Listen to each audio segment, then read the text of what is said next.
L'entrevue du jour, une présentation de la résidence des bâtisseurs Monseigneur Deschênes à Montmagny, une résidence privée pour aînés située au cœur de Montmagny, pour vivre en toute quiétude. La résidence des bâtisseurs Monseigneur Deschênes à Montmagny, une résidence privée pour aînés située au cœur de Montmagny. Personnel compétent, service 24 heures sur 24, infirmière, entrée sécuritaire contrôlée et plus encore. La résidence des bâtisseurs Monseigneur Deschênes pour vivre en toute quiétude. Mon prochain invité, je crois que vous le reconnaissez. Merci d'être là aujourd'hui, Bernard Généreux. Je vais dire nouveau député parce que, bon, vous venez d'être réélu. Mais félicitations parce que vous êtes, et avec une forte majorité, vous avez été élu pour la 4e fois en 10 ans? 11 ans. En 11 ans. 11 bon ans? matin, Michel. Ça va bien? Bonjour tout le monde. Merci, merci. Bon, en passant, il s'est couché très tard. Oui, effectivement. Alors, je pense que ça ne paraît pas trop à l'écran, là, mais... Merci beaucoup d'être là, Bernard Généreux. Comment même si c'est la 4e fois, ben c'est la 5e élection que vous participez, comment on se sent avec une telle victoire? Parce que c'est 2000, de mémoire, la nouvelle de José ce matin, c'est 2600 votes de plus qu'en 2019. Vous avez rentré avec une forte majorité. Oui, tout à fait. Comment on se sent? Comment on prend ça? Bien, premièrement, je suis extrêmement heureux parce qu'on a fait une belle campagne. D'ailleurs, on commence à connaître la recette. Hein. Pour faire une campagne, ça prend une recette. Là, puis là, on est pas mal, on va dire comme les jeunes, là, on est sur la coche pas mal. Là, on apprend d'une élection à l'autre, inévitablement. Puis on est allé à la rencontre des gens. C'est bien simple, la recette est simple, il faut aller voir les gens. On est là pour ça. Notre travail à nous, les députés, c'est de servir la population. Et le travail que mon équipe et moi avons fait là, dans les 6 dernières années est un travail de terrain. Et ça, les gens apprécient, puis ils me l'ont dit là, partout durant la campagne électorale, qui appréciaient le fait qu'on les avait aidés d'une façon ou d'une autre. On envoie des lettres de félicitations, on envoie des certificats pour les personnes pour toutes sortes de raisons. Là. Et ça, c'est quelque chose qui vient du fond du cœur. Et comment je pourrais dire ça? Quand on est ce qu'on est. Hein. What you see is what you get, on dit en anglais. Ce que vous voyez, c'est ce que vous allez avoir. Moi, je suis un homme généreux. Je porte pas juste le nom, là. Je suis un homme généreux dans la vie. Je suis généreux de mon temps, généreux même de mon argent dans bien des cas. Mais puis je m'implique. Puis la Fondation de l'hôpital et à la Pocatière a été témoin de ça. Là. On avait un objectif de 35 000, on a ramassé 75 000. Vous en avez parlé la semaine dernière. Fondation. Alors, c'est des exemples. J'avais fait la même chose avec la Fondation André Côté à la Pocatière. On avait ramassé 100 000 là, avec le défi vélo. Donc, ces éléments-là, c'est le réseau de contacts que je me suis construit dans ma vie. Parce que le réseau de contacts, là, on commence à construire ça quand on est petit bonhomme. Là. Moi, j'ai des gens qui me communiquent avec moi aujourd'hui, avec qui j'ai été à l'école au secondaire puis au primaire. Là. Ils sont fiers de voir où est-ce que je suis rendu. Et ça, c'est ce qu'on a dans notre vie nous traîne. Tout ce qu'on fait, ce qu'on dit, et qui on est, c'est toute la vie, ça. Là. Donc, moi, sincèrement, je suis fier. Puis je remercie, mais du fond du cœur, l'ensemble des électeurs qui nous ont fait confiance encore cette fois-ci. Puis je le répète, puis je le dirai jamais assez souvent, un député, ça ne travaille pas seul. Ça travaille avec une équipe. Et l'équipe que j'ai, puis j'en profite, Annie Francoeur est juste là, en arrière. La voilà, la voilà, oui, c'est ça, la voilà, puis elle est ici en arrière dans le studio. Écoute, elle n'est pas obligée. Celle qui est toujours oui, derrière. Absolument, oui. On ne la voit pas, elle est derrière les caméras, c'est Annie Francoeur. Moi, j'ai mon épouse dans ma vie personnelle, puis j'ai Annie Francoeur dans ma vie professionnelle, puis je peux vous dire une chose. Puis là, c'est drôle parce qu'on fait bien des blagues, là, parce que quand on tombe en élection, les rôles sont inversés. C'est-à-dire qu'Annie accepte de gérer ma campagne électorale. Donc, elle devient mon boss. Puis, normalement, c'est moi qui est son boss, mais là, on inverse les rôles. Puis, elle a été rough avec moi là, encore cette année. Là. C'est épouvantable. Là. C'est pas drôle, hein? Non, pas drôle. Hein? Mais on a eu du plaisir, vous comprenez? Ben oui. On a du plaisir à travailler ensemble. Les gens le savent. Puis en plus, c'est que quand les gens communiquent avec mon bureau, très majoritairement, ils parlent à Annie.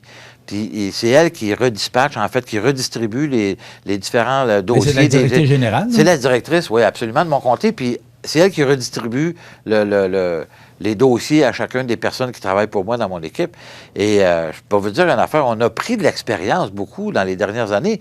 Et le fait qu'on n'a pas été en mesure à cause de la COVID, dans la dernière année et demie ou presque 2 ans maintenant, là, on n'a pas été en mesure d'aller vers les gens. Là, on le fait durant la campagne, évidemment, avec nos masques et tout ça. On a respecté les consignes sanitaires, mais ça nous a fait extrêmement plaisir. Les gens étaient contents de nous voir aussi.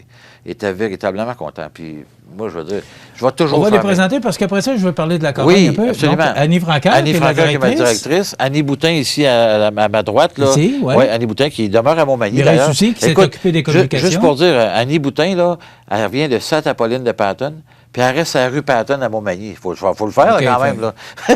Mireille Soucy, qui est de Rivière-du-Loup, qui demeure, elle vient s'acheter une maison à Montmagny. Elle demeure ici, donc, avec son mari. Puis, c'est elle qui s'est occupée des communications. Absolument. Mireille, écoute, c'est fantastique et au niveau.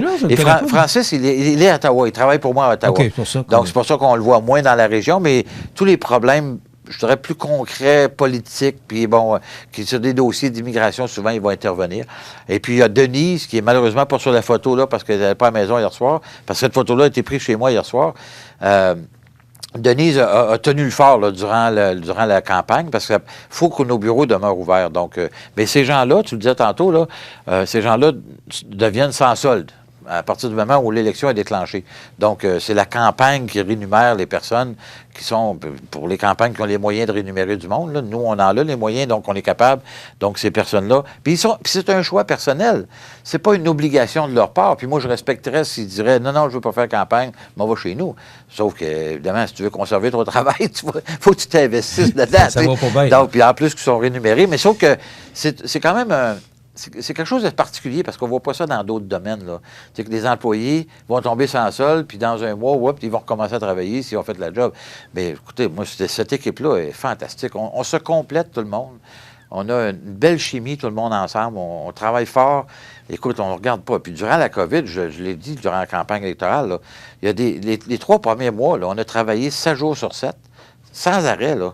7 jours sur 7, des fois de 7 heures le matin. J'ai vu sur Facebook samedi, je pense que c'est samedi que j'ai vu sur Facebook que vous aviez complété les 58 municipalités. Absolument. Alors, absolument. Vous les avez faites au complet? Au complet, puis on était même sur l'île. Du porte-à-porte, ça signifie à peu près combien de portes que vous avez? Bon, peut-être, dans cette élection-ci, peut-être 3000 portes là, environ. Là. Ça veut dire une centaine de portes par jour en moyenne. Là. Donc, puis on ne le fait pas avec tout le... Annie m'a accompagné, Francis m'a accompagné, en fait, tout le monde m'a accompagné. Là.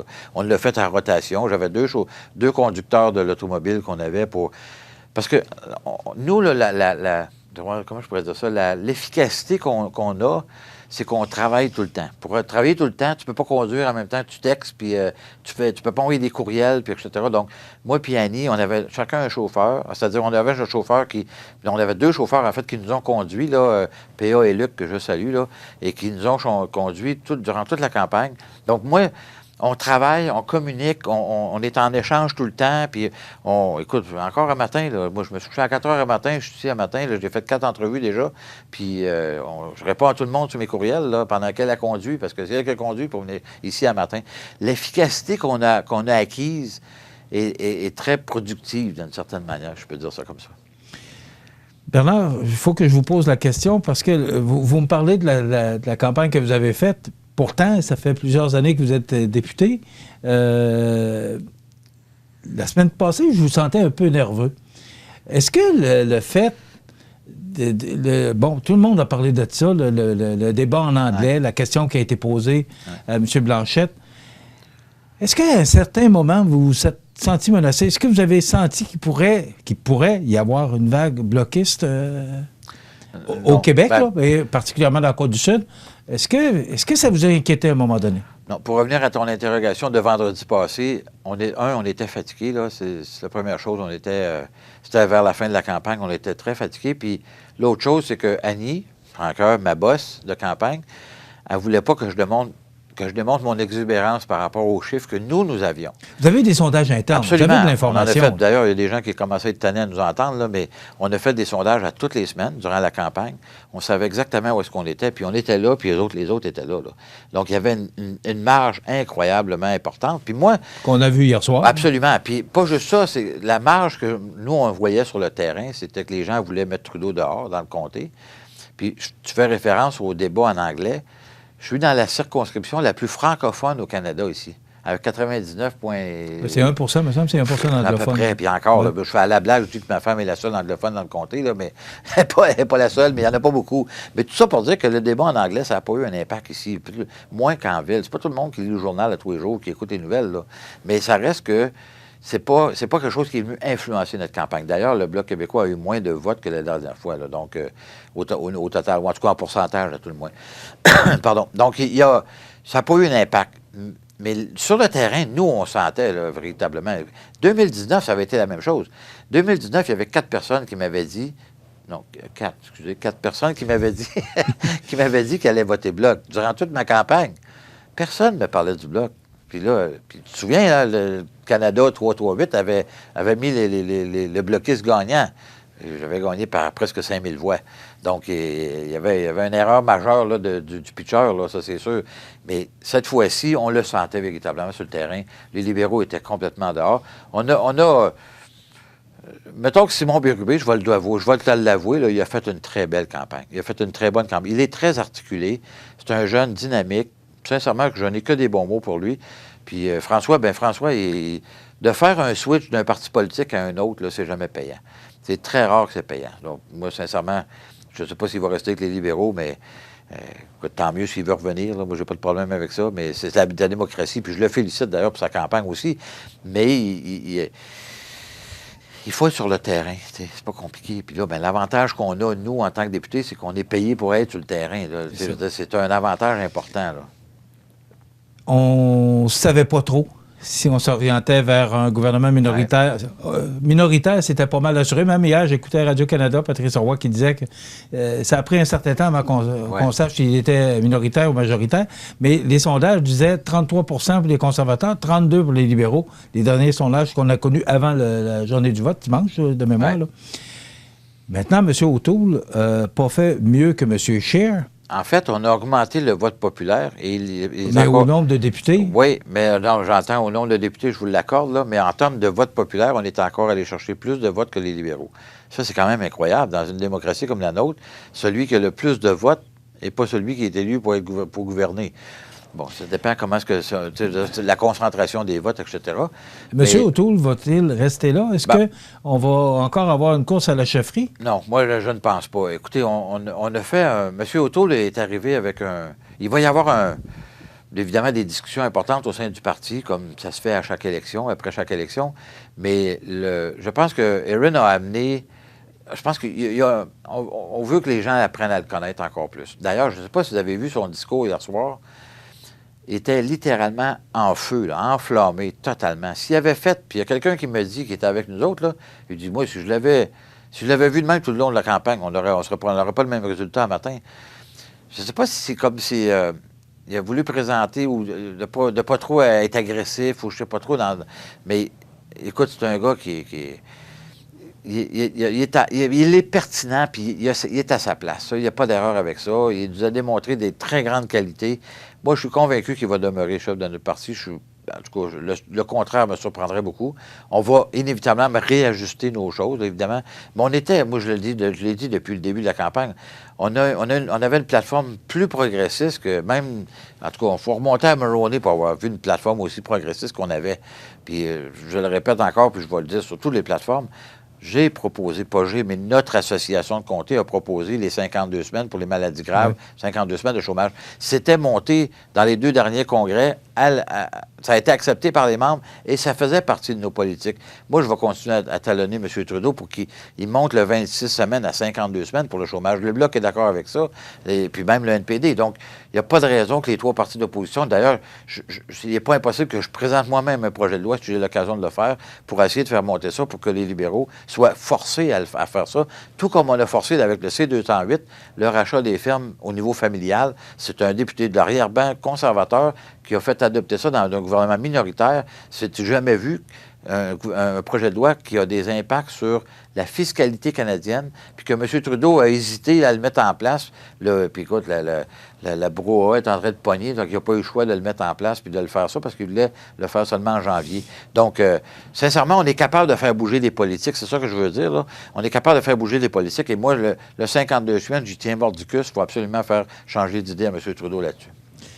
Est-ce que vous pensez, parce que normalement, on dit toujours qu'un gouvernement minoritaire dure 18 à 24 je mois. vais utiliser le mot durer, environ 18 mois. Oui. Est-ce que ça veut dire qu'on va retourner en élection dans 18-24 mois? Monsieur ou si Auto, M. Trudeau, ouais. à moins qu'il soit renversé par l'opposition, Oui, absolument. Mais budget, il y a toutes sortes de raisons qu'on peut renverser un gouvernement minoritaire. Je pense pas que ça arrive. Sincèrement, je pense pas que ça va être nous qui va le faire tomber. En tout cas, minimalement pas avant 2 ans, ça c'est sûr. Là. Écoute, on ne peut pas dépenser 600 millions.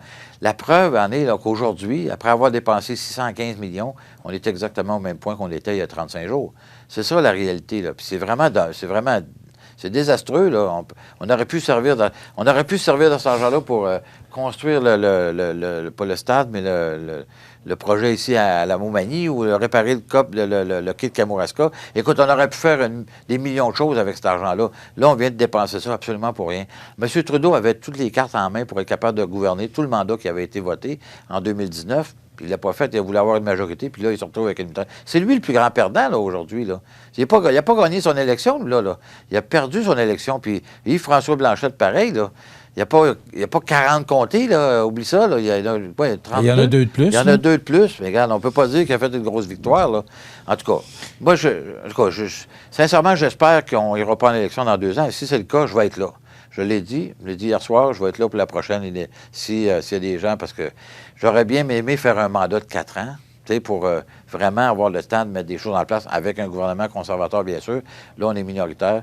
Moi, j'aimerais bien qu'on puisse... Avez-vous l'intention de faire comme Louis Plamondon? C'est-à-dire de rester 78 ans, c'est le doyen de la Chambre des communes. Oublie ça. Non. Je vais faire un autre mandat, puis on verra par la suite. Mais... Bernard, on va ramener ça parce que, bon, vous étiez le député il y a 35 jours. Vous êtes le nouveau député pour 2 ans ou 4 ans, peu importe. Là. C'est quoi vos priorités? Parce que, là, vous reprenez le bureau où vous l'avez laissé là, il y a 35 jours. C'est quoi vos priorités là, pour les prochains mois? Bien, je disais à une entrevue antérieure ce matin là, que la pénurie de main-d'œuvre est absolument la priorité là, pour tout le monde. Là. Je pense que c'est un enjeu de société. C'est pas juste dire OK, il nous manque du monde. Là. C'est pire, c'est beaucoup plus large que ça. Là. Ça touche à la productivité du pays. Donc, les gens, plus il y a de monde qui travaille, plus le produit intérieur brut que M. Trudeau n'arrête pas de dire qu'on est les meilleurs au monde. Là. Bien, on n'est pas les meilleurs au monde, mais il se compare au pire, donc c'est facile d'avoir l'air meilleur. Mais le produit intérieur brut, c'est la productivité du pays. La productivité du pays, ça veut dire qu'il faut réinvestir, il faut investir dans nos entreprises, mais aussi il faut avoir du monde pour travailler. Donc, il faut toucher aux lois de l'immigration rapidement, de façon à diminuer le 24, 25, 26 mois, là, à 6 mois, les temps de traitement pour les dossiers, pour avoir les travailleurs qui peuvent rentrer. Il y a toutes sortes de politiques qui ont été présentées par différents partis pour venir atténuer cette crise qu'on vit actuellement de l'emploi. Et je pense que M. Trudeau n'aura pas le choix d'écouter tous les autres partis pour trouver les meilleures solutions à l'intérieur du bouquet d'éléments qui ont été mis en place. D'ailleurs, c'est ça la beauté d'un gouvernement minoritaire. On veut bien, on chiale un peu par rapport à ça, mais la beauté de ça, c'est que le gouvernement n'a pas le choix d'écouter les autres partis puis de dire, bien, on devrait faire telle ou telle chose. Donc, moi, je pense qu'on est capable d'avoir un impact très important sur cet enjeu-là particulièrement, parce qu'il y a eu des bonnes idées qui ont été mises sur la table par l'ensemble des différents partis. Donc, on va travailler ensemble, je pense, avec le gouvernement, en espérant qu'il va vouloir le faire pour s'assurer de régler ce problème-là. Évidemment, Internet, etc., la gestion de l'offre, c'est réglé. Là. Moi, je ne vois même plus un enjeu là. On l'a dit, puis M. Trudeau l'a dit aussi, il n'y a pas question qu'on réouvre les ententes de libre-échange ou qu'on va en faire dans le futur, puis qu'on va réouvrir la gestion de l'offre. C'est terminé, ce dossier-là. Puis, bon, évidemment, Internet, puis la téléphonie cellulaire, ça aussi. Mais les technologies changent très rapidement, donc moi, je m'attends à ce que ça va être réglé d'ici une couple d'années. Là. Mais là, les secteurs qui n'ont pas la téléphonie cellulaire encore, c'est où exactement? Parce qu'on sait qu'ils ont connecté beaucoup, puis il y a eu encore beaucoup de projets. Mais ça, c'était la première étape. Il fallait absolument passer la fibre optique, ce qui est en train de se faire. Là. Dans Montmagny, l'île, on est assez choyé parce qu'il ne reste pas grand. Même au sud? C'est tout en train de se faire. À Sainte-Lucie-de-Beauregard, on a rencontré des gens, une mère de famille qui nous avait interpellés. D'ailleurs, j'avais posé une question à la Chambre des communes, puis elle est branchée maintenant. Donc, cette portion-là, je te dirais, est assez avancée. Mais pour être capable d'avoir le cellulaire, ça prenait la fibre optique. pour être capable de connecter les antennes aux différents endroits. Parce que ça coûtait extrêmement cher pour amener la fibre optique à l'antenne. Donc là, à partir du moment où elle est partout, ça vient diminuer. Puis il y a des antennes maintenant là, qui sont grosses de même. Tu peux mettre dans le cœur d'un village, puis tu vois l'Internet, tu vas voir la téléphonie. C'est sûr que partout, les technologies s'améliorent plus avant. Absolument. Les technologies évoluent très rapidement. Donc, moi, je pense qu'on est... Mettons, donnons-nous 24 mois, puis ça va être un problème qui va être en arrière de nous autres, j'ai l'impression. Là. Maintenant, il reste à peu près 5 minutes.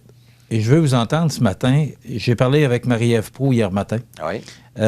J'ai hier réalisé une entrevue avec le maire Boulay. Ça va être diffusé dans quelques jours. Oui. Il y a un problème criant à Montmagny. C'est l'érosion des berges. Oui. Oui. Camping Pointe-aux-Oies. Également la rue des Écarts, Oui. tout juste à côté du quai de Montmagny. Des propriétaires qui voient leur terrain Oui. qui perdent des pieds plusieurs pieds de terrain par année. Et là, tout le monde dit oui, c'est important, mais ça fait longtemps qu'on dit oui, c'est important, mais le camping des Oies perd à peu près 7-8 pieds de terrain par année. C'est un problème que vous connaissiez parce que j'ai été député il y a 35 jours. Vous l'êtes encore? Mais je dois t'avouer que, sincèrement, la campagne m'a appris cette problématique-là. Moi, personne ne m'avait jamais interpellé pour ça. Alors, pas plus la ville de Montmagny que la MRC ou n'importe où, mais j'ai rencontré les maires de la MRC et M. Boulet m'a interpellé là-dessus. J'ai dit, écoute, on va travailler avec... J'ai dit, avez-vous déjà fait une demande à Pêche et Océan Canada?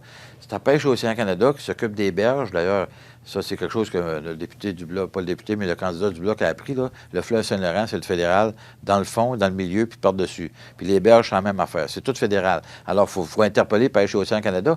Dans les maritimes, aux îles de la Madeleine puis dans le Bas-Saint-Laurent, là, ce qu'ils ont fait, c'est de faire de l'enrochement. Ça a été la solution pour régler le problème. Et je pense Il semble que ce soit la solution. Ça va être la solution. Il n'y en a pas d'autre. On ne plantera pas des arbres. Il faut faire de l'enrochement. Mais c'est des millions. Ça coûte des millions. Ça coûte des millions. Mais oui, mais le gouvernement fédéral est capable de faire ça. Mais moi, à partir du moment où cette problématique ne m'avait jamais été adressée, je n'ai pas inventé ça, moi, là. Je veux dire, j'invente pas ces affaires-là.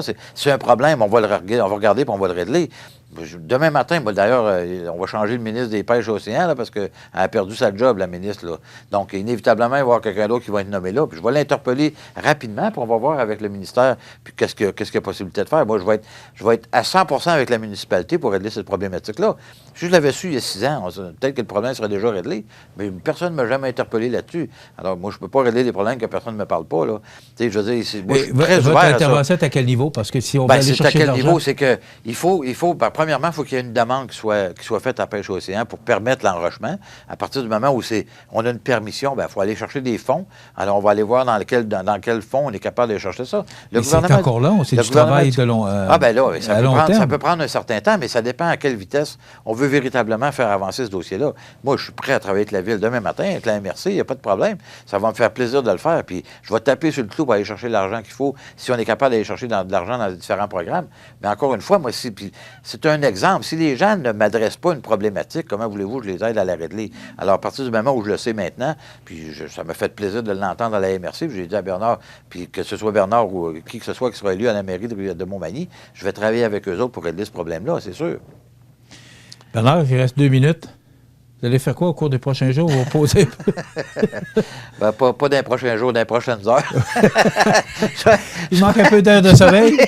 Là, on n'a pas dormi beaucoup cette nuit, mais en tout cas, on a célébré avec raison, mais on est content. Mais écoute, qu'est-ce que je vais faire? On est déjà prêt à commencer à travailler, nous autres. Là. C'est comme si on venait de prendre une vacance de 35 jours. C'était pas une vacance, on s'entend, là, mais ça reste qu'on a dépensé beaucoup d'énergie. Mais oui, effectivement, je ne sais pas à quel moment la Chambre des communes sera rappelée. Est-ce qu'elle va être rappelée en présentiel ou de façon virtuelle? J'en ai aucune idée. Mais je pense que, en tout cas, on devrait être... Mais comment ça fonctionne? Justement, là, il faut refaire la Chambre des communes? Comment ça se passe? En fait, c'est que il va y avoir de l'assermentation, en fait, de chacun des députés qui ont été élus. Même si on a été déjà député, on est réassermenté, tout le monde. Donc, évidemment, on va monter. Moi, je vais monter avec mon équipe. À chaque fois, j'amène toute mon équipe, ma famille, puis on va là-bas pour faire ça. Donc, ça va se faire d'ici probablement un mois et demi. Mais durant ce temps-là, nous, on continue à travailler, là, c'est sûr et certain. On va peut-être prendre quelques jours, là, c'est sûr, parce qu'on a besoin, mais la vie continue. Là. On a de l'énergie, on est jeunes. On est jeunes. Mais est-ce que vous pensez que vous allez siéger? Vous allez commencer à ouais, siéger absolument. avant les fêtes? Ça, c'est sûr. Ça, c'est certain. Moi, je suis convaincu, mi-novembre jusqu'à mi-décembre, c'est sûr qu'on va être là minimum un mois. Ça, c'est certain. Le contraire me surprendrait énormément. D'ailleurs, ça serait très mal vu, après avoir arrêté de siéger le 23 juin, de ne pas commencer avant Noël. Là. Oubliez ça. Là. Il y a des choses à régler rapidement, là, puis il faut absolument qu'on passe à l'action. Il faut qu'il refasse son ministère. Il va refaire son cabinet, bien sûr. Puis, oui, son cabinet, c'est plus le mot juste. Il va décider qui sera ses ministres pour différentes choses, à gauche, à droite. D'ailleurs, je n'ai même pas vu là, vraiment ce qui s'est passé hier. Là. J'ai perdu comme le fil un peu des événements. Donc, il y a des gens qui étaient ministres qui ne le sont plus, n'ont pas été réélus, dans les maritimes en particulier. Il va choisir d'autres gens. Probablement qu'il va changer son cabinet. Je ne dirais pas de fond en comble, mais il y a beaucoup de gens qui vont changer de portfolio, c'est sûr. Puis il y a peut-être des nouvelles têtes qui vont arriver. Donc, on verra. Puis nous autres, de notre côté, on va peut-être se faire assigner d'être critique pour tel ou tel ministère. Là. Donc, ça peut arriver que quand on n'a pas augmenté le nombre de députés beaucoup au Québec, là, donc on est resté pas mal pareil. Donc, il ne serait pas surprenant que je me ramasse avec d'être critique de quelques ministères que ce soit là. Merci beaucoup d'avoir été avec nous. Ça me fait plaisir. Très apprécié. Ça me fait plaisir, Michel. C'est toujours un plaisir de venir à ton émission. Puis je salue, si tu me permets, je salue la population. Oui. Merci beaucoup. Merci du fond du cœur. J'apprécie votre confiance. Merci, Bernard Généreux, député de Montmagny-Lillet, Kamouraska, Rivière-du-Loup. Merci, Annie Francard, bravo. Annie. Et voilà, ça complète.